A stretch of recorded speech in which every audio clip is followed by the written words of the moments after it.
Good morning, good morning. I hope everyone had a blessed week. I know I did. God blesses me every day. If you have your lesson books or your Bibles, we're going to be in Proverbs, the first chapter. You know, we're at a time in the season that's called commencement season. It's June, concludes the usual season of graduation from high school and colleges in the United States. But you know, we've all heard commencement speakers, their addresses and everything.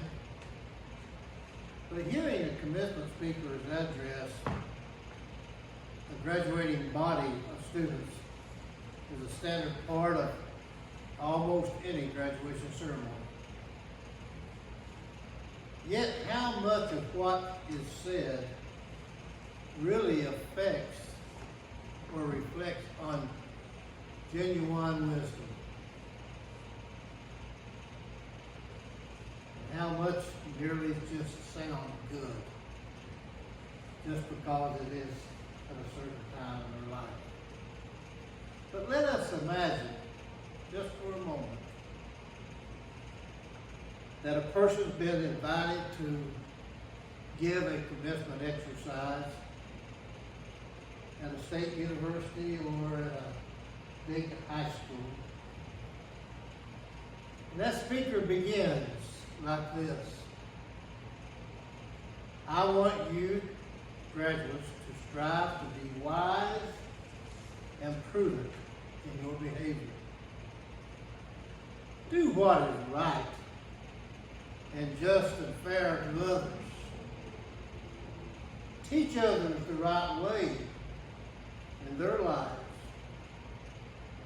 Pass along your knowledge to others in order to benefit them. I'd say probably if you heard that said today at commencement, you would probably get some polite applause from that statement. But what would happen then if the speaker went on to say, and remember, graduates, the fear of the Lord is the beginning of all wisdom.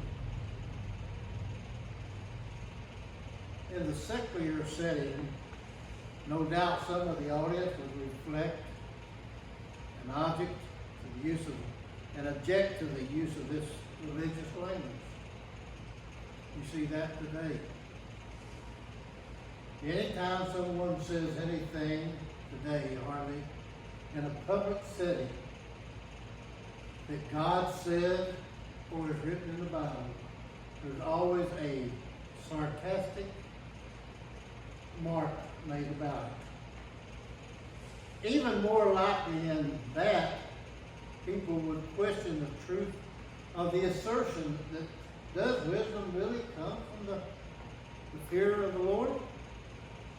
Well, we know for a fact from the biblical understanding that wisdom must begin with the fear of the Lord. Like a college graduate starting his next chapter in his life, we are invited in our lesson today to choose what our lives will look like. The book of Proverbs is a book of 5 books in the Old Testament that are classified as books of wisdom. Those books are Job, Psalms, Ecclesiastes, and the Song of Songs. When most people think of Proverbs in general, not just from the biblical ones, they probably call to mind piety statements of truth that are good. General advice for negative life, navigating through life. Haste, some of these, haste makes waste. He who hesitates is lost, are generally true statements, but one can see these statements that might be contradicting each other.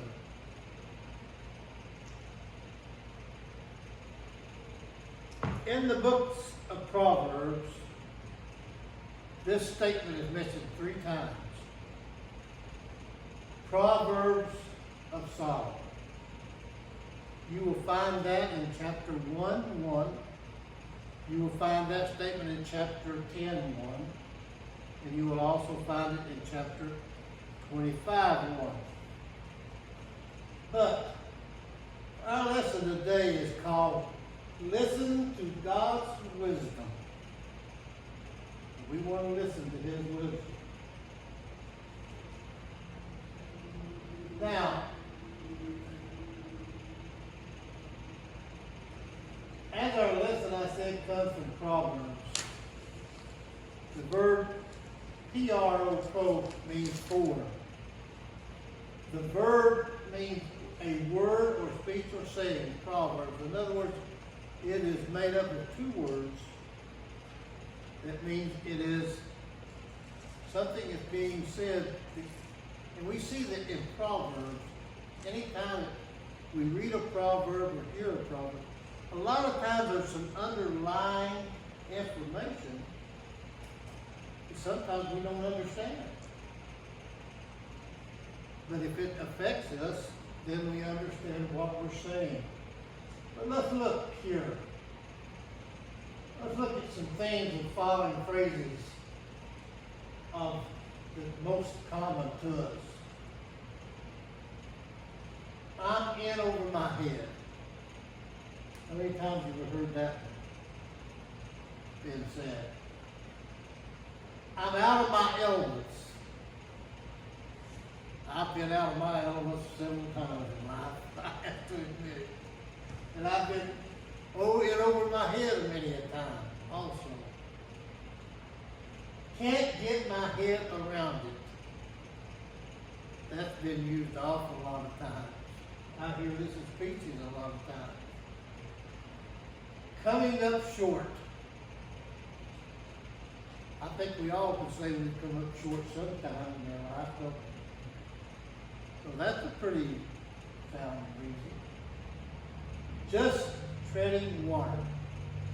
Or another way of phrasing, I'm running in the same spot.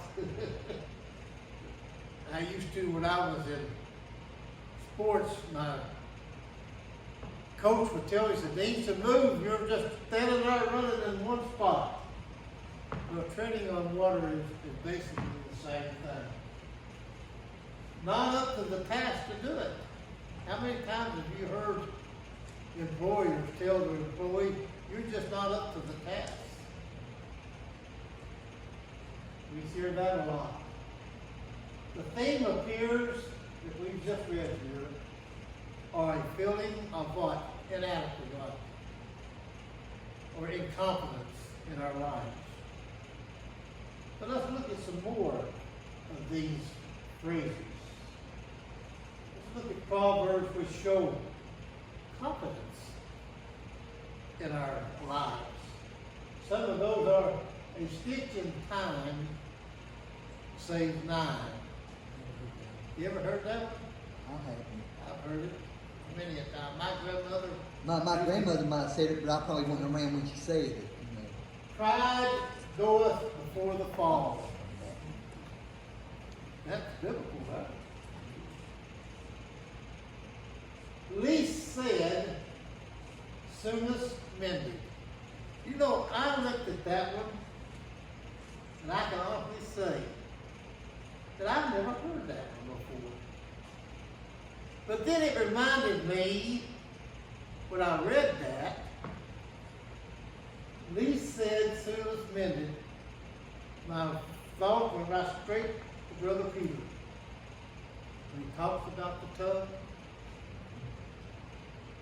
not being able to put a bridle on it. Okay, well that's true. If we listen more than we talk, we will have a lot less trouble in our lives. He who hesitates is lost. A fool and his money are soon parted. My dad used to tell me that a many a time. He said, son, you don't know the value of money yet. And he said, let me tell you. He said, a fool and his money is soon parted. Proverbs are invaluable treasures to Nazis with good memories. I don't understand that, but I guess it does. Then we say, look before you leap. How many times have you heard that one? Hey, I've heard that, and I've heard that. To make money, you have to spend money.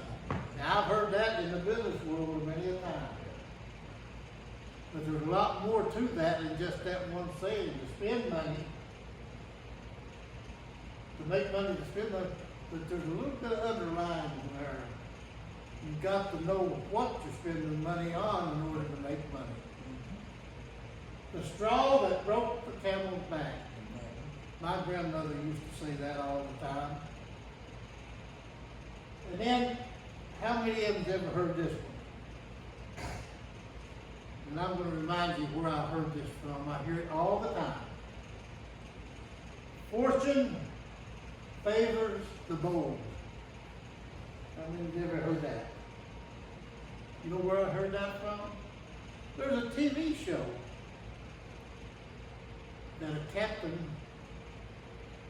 constantly makes that statement at the beginning of all. He says, fortune favors the bold. What does that mean? It means those who take a chance in life. Those who are willing to step out on a limb, in other words. Fortune will come their way at times, but also failure will also come their way too. So these are some of the proverbs that we hear every day. But we're going to look at the book of Proverbs, and we're going to say this. When was the last time in your life when you felt incompetent? You know, if I answered that truthfully, there's times practically every day. If something might happen in my life that I feel I'm incompetent in doing. You know, I've said this many a time. I've never lost a child. God, thank God for that. I've never lost a wife. But for me to try to condone somebody that has lost a child, I'm incompetent. Because I don't know what it's like. To lose a spouse, I don't know what it's like. So I think a lot of times we are put in situations that we are incompetent in our life. Not that we want to be, but we are. But we have to be able to know how to do it. We all have times when we feel unqualified, unprepared, or incompetent to address a task. How do we overcome these feelings? Let's find out. Now we are going to turn to Proverbs chapter 1, beginning the first one. And we're going to see what the wisest man of all men, other than Jesus Christ, that lived on this earth, had to say to us about wisdom. And our lesson today is about wisdom. You know, Jesus told his disciples, you ask for wisdom, ask for knowledge, and it will be given to you. I believe that same thing applies to us today as Christians. If we are sincere and we want to know God's wisdom and His knowledge, the Holy Spirit will guide us in the right direction.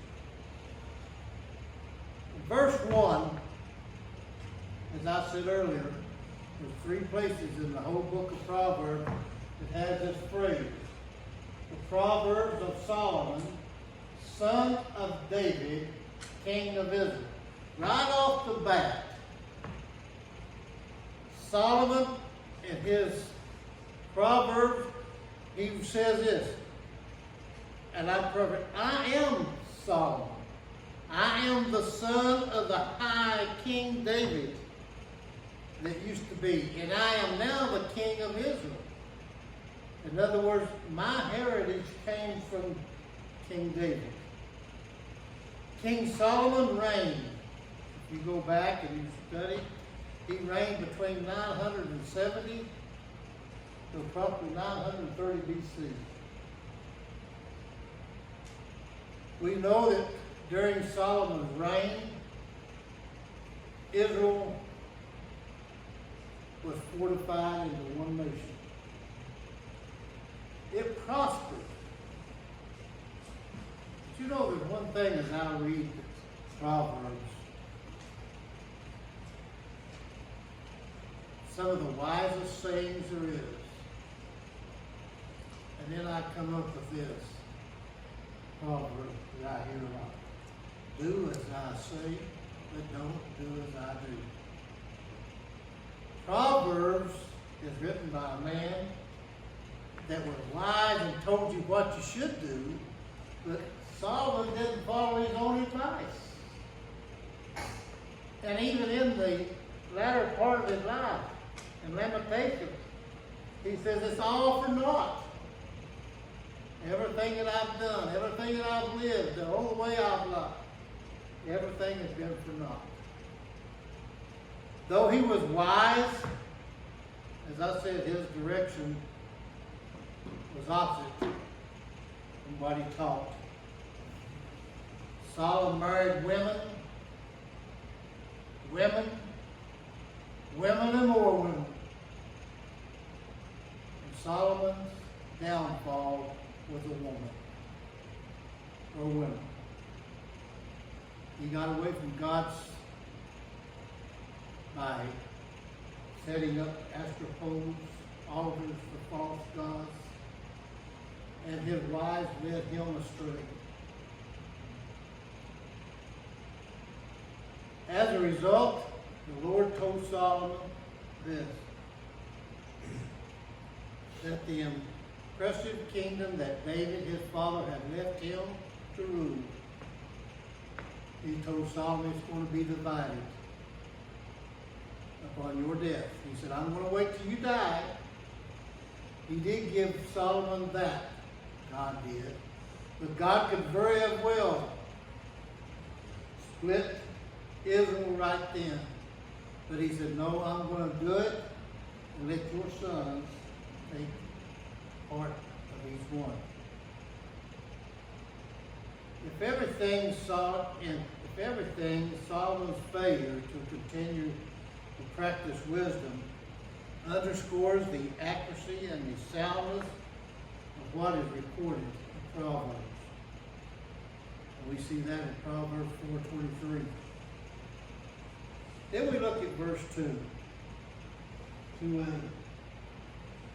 For gaining wisdom and instruction. In other words, what is wisdom? What is the wisdom here? Wisdom is for the gaining, or Proverbs is for the gaining of wisdom and for instruction, for understanding words of insight. Usually to have the quality of having experience in something. And you know there's several ways that we obtain wisdom in our life. I try to categorize wisdom in this way. There's spiritual wisdom and there's worldly wisdom. There's wisdom that you get in the world, through the world by school of hard knocks. In other words, you go through things in life, you make mistakes, you get wiser. But from the spiritual standpoint, we get wisdom through God's intervention, spiritually. So Solomon says here, we have Proverbs is for the gaining of the wisdom, in other words, the teaching and the instructions. Gaining wisdom is recognizing the best course of action for a given situation and following through on that action. How do we gain? How do we see wisdom from twofold, from the spiritual side and from the worldly side? From the spiritual side, we learn to recognize a certain course of what the Bible tells us, don't we? If we believe in that, when the Bible says, do not murder, we don't murder because we are getting our wisdom from them. Obey the laws of your land. We get that from the spiritual side. But when we see the worldly side of it, and we see wisdom coming through the school of knowledge, it's basically upon our mistakes that we made. We either go bankrupt a couple of times in life, as businesses, or we don't live the right life in front of our children, and by our way of living causes our children to go a different way. Or we have a habit in life of talking too much and bringing discourse among people. We learn that the only way is, like we said a while ago, if we have less to say, more troubles are mended. So this is how wisdom, we understand and we gain wisdom every day. Then we look at verse 3. In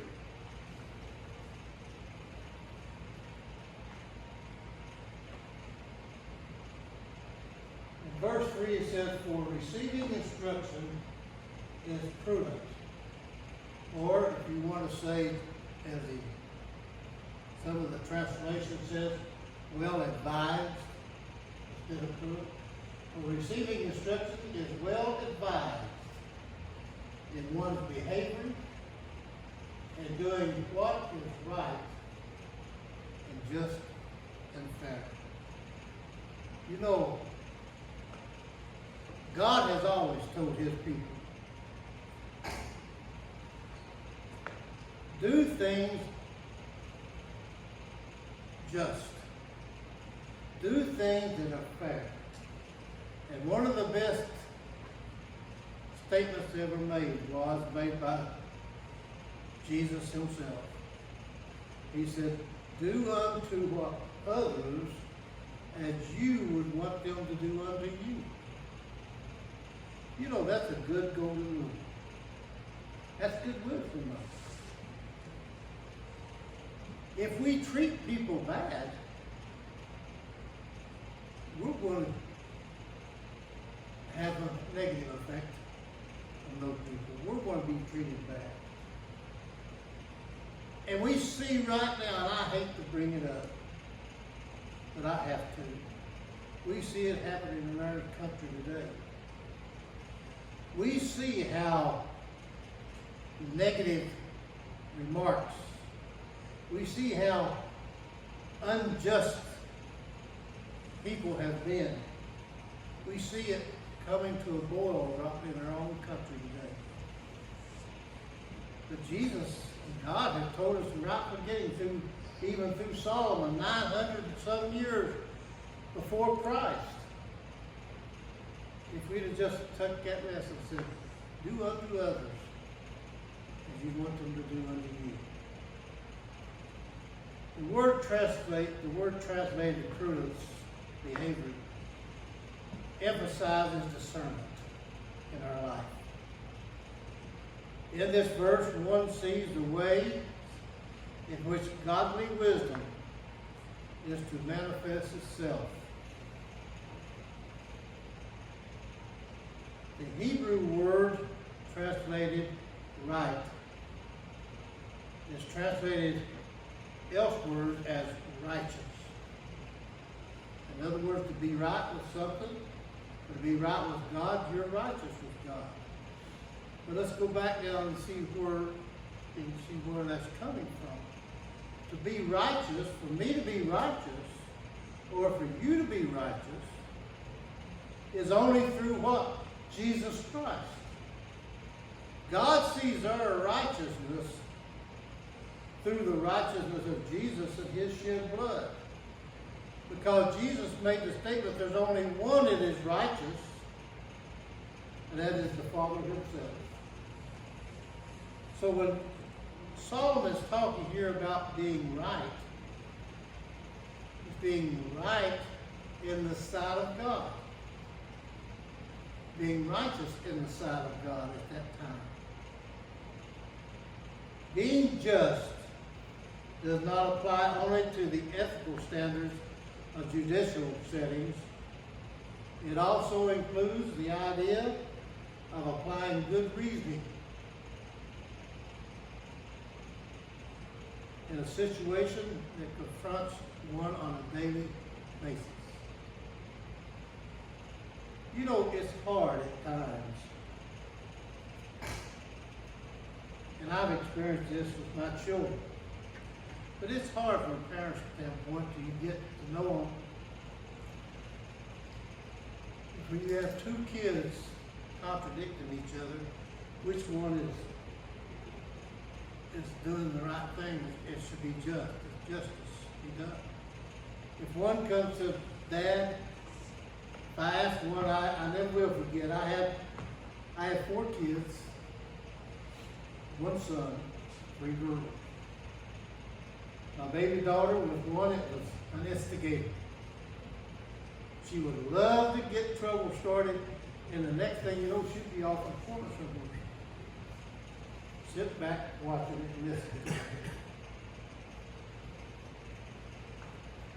But many a time I've asked my kids, and I know you have to, well, who did this or who did that? Not me, Daddy. She did, or she did. Well, that's where wisdom comes in. Over time and period, you learn your kids to the point that you can look at them. And my mother used to say, I can tell you when you're alive by the way you look. Well, we get that way as parents. We can tell whether our kids are telling us the truth. And we do justice by our experience. By our wisdom, we hand out justice in that situation. And this is what Solomon did in the 2 wives that had the baby, or the 2 women and the baby. It was one woman against the other. But he, through his wisdom, came up with a plan that showed to him the right justice to be done. And that's what happens to us in our lives. Is that we have to be right, and being right is being fair when we do pronounce our judgment and our just. And then we look at verse 4. Verse 4, Solomon says this: for giving prudence, or for giving well-advised information to those who are simple, those who are not able to have the understanding that some people do, or slow at learning. That word simple is translated into that type of person that is slow of learning.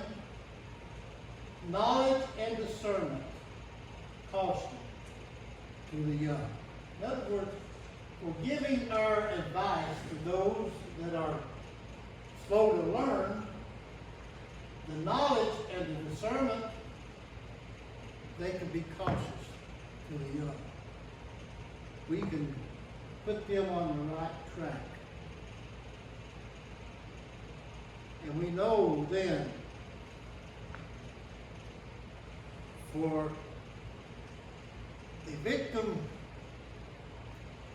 of scheming, craftiness, is someone who lacks life's experience and knowledge. We see that in Psalms 116:6. Everyone who sins, such a person must be teachable. And to be teachable, you must be what? Willing to listen. Willing to listen to the instructions and the discipline that wisdom has to offer.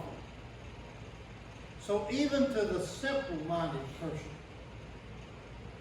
when we give our advice, we share our knowledge,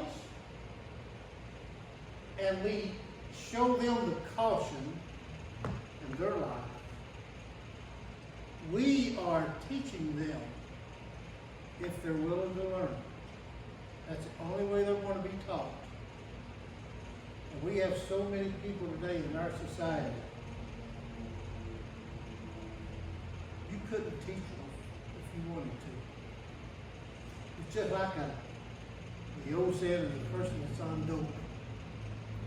You can never teach that person how to get off of it until they decide they want off of it. Well, the same thing happens to a person that is out in sin.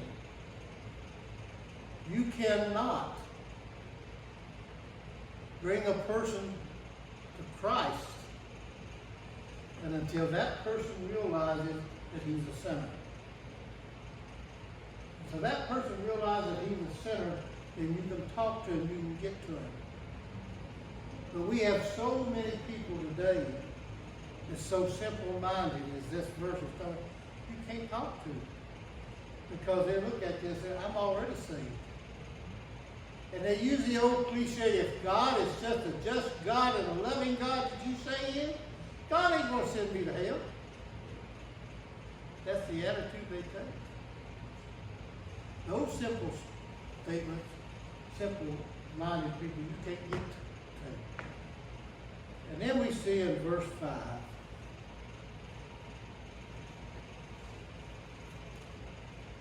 not verse 5, but I'm sorry, verse 7, we see this.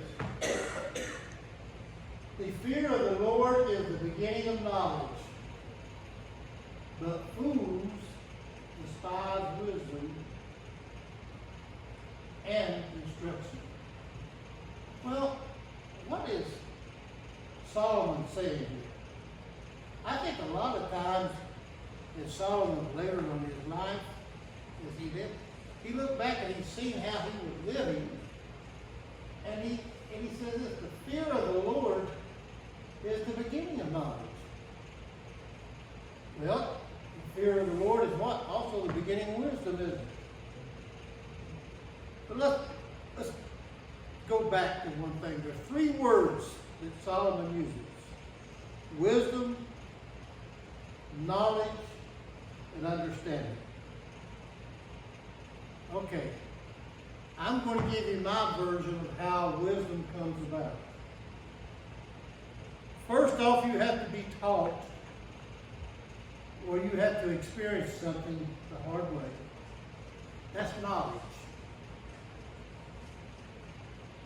Secondly, if I hear somebody tell me something, and that knowledge, I have to understand exactly what he is saying to me, what that knowledge is. And then I take and apply that knowledge, that instruction, I apply that knowledge, and the wisdom I receive now is to where I can make the proper choices in my life. Now, what I have seen, what I have heard, what I have studied, now if it comes my way, do I do like Joseph did? Or I just turn around and say, oh, wisdom, I'm going to ignore you. But Joseph's wisdom led him spiritually to where he ran. That didn't make him a coward, did it? It made him wise. Because he was running from what? Evil. If we just had so many people today in our society, it would be more like Joseph. Know that it's wrong and turn their back and go the opposite way, then we would be more wiser in our lives today. Well, he says here that the beginning, the fear of the Lord brings about our instruction, because if we fear the Lord, we're going to learn through the Bible how to fear the Lord. If you know nothing about the Lord, how can you fear Him? But you've got to know that's what Moses and God did to Israel when they brought them out of Egypt. Is they give them the Ten Commandments to teach them what? Wisdom and understanding. And then finally, verse 8, he says this. Now he goes from the generalization, now he goes right to his own family. He said, listen, my son, to your father. You know, fathers know best. But a lot of times we don't do what we teach our children. Father's instructions, and do not forsake your what? Mother's teachings. You know, it was always a responsibility. This one proverb, I had a hard time with it. I'll tell you why. Until I got into it deeper. It says, listen, my son, to your father. In other words, under the Israelites, the fathers were what? They were the ones that were supposed to be instruct the children what to do, right? But you notice, the Israelite family, the men, the boys, were using the father's responsibility. The girls were more or less the mother's responsibility. But here, Solomon says this, listen, my son, to your father's instructions. In other words, listen to what I'm telling you. And do not forsake your mother's teachings. In other words, he said, I'm going to instruct you, but your mother is also going to train you and teach you also in the ways that I instruct you. Not to stray or get away from those teachings. And then we see in verse 10, he says this, my son, I believe in Solomon's life here, in these proverbs, that God has already told Solomon that the kingdom is going to be split. And I believe Solomon knows that at this point in his life. And he says, my son, if sinful men entice you, do not give in to them. Or we could say this. If sinful people entice you, do not give in to them. If you go back and you look at this word sinful men, in the Hebrew and the Greek, it encompasses men and women. It has an analogy of bringing men and women together. But he says here, my son, if sinful men or sinful people entice you or lead you into something that is wrong, do not give into them. And then we see verse 20. Out in the open, wisdom calls aloud. She raises her voice in the public square. Wisdom is always. And Solomon refers to it in the feminine sense. He calls her she, or her, like he does in Israel. But he said wisdom is there. Wisdom was here calling out to you before the foundation of the earth. He said the wisdom has been here for you. We've always had God's wisdom, even before the earth was ever laid. He's always been there to give us instruction, give us knowledge and understanding. So I want to close with this. He says, on top of the wall she cries out at the city gates. She makes her speech. How long will you, who are simple or slowly to learn, love your simple ways, or learn the ways that you're going? In other words, as we look at today's society, this proverb is telling, how long will you continue in the path that you're going, in the destruction, in the racism, in all your anger, and all your hatred? How long will you continue this? How long will you love your simple ways? How long are you going to continue to love what you're doing? Are you going to be satisfied with that for the rest of your life? How long will mockers delight in mockery of fools? Hates knowledge. We see that today. We see people that in mockery is all the time mocking people. Every little thing that one says, and I have never in my 82 years of my life, I have never seen times in life that where a person has to stop and evaluate and every meaning of the word he says and every word that he says and how he says it. We've got to that point in our life that I can take what you say and make a mountain out of a molehill. And it had been said in good rapport, good sense. But yet they said, well, no, that's not even. How many times, and I will close with this, how many times have you heard this statement? Yes, it says that, but it don't mean that. Or how many times have you heard, oh yes, the founding fathers said it, but they didn't mean that way. Oh yeah, the Bible said it, but the Bible don't mean it that way. That's simple-minded fools. And I'm not saying that, the Scripture says that. That is fools that hate knowledge.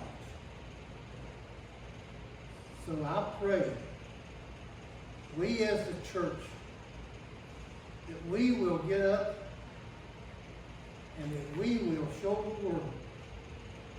Because, you know,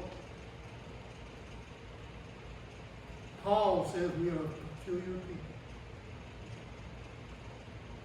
Anytime you stand up for right, you're peculiar. And right now, hatred, bickering, sin is ruling our nation today. And until we as a church come together and pray and pray and pray and pray, we're still going to have these fools hating knowledge and understanding. Thank you so much for your time.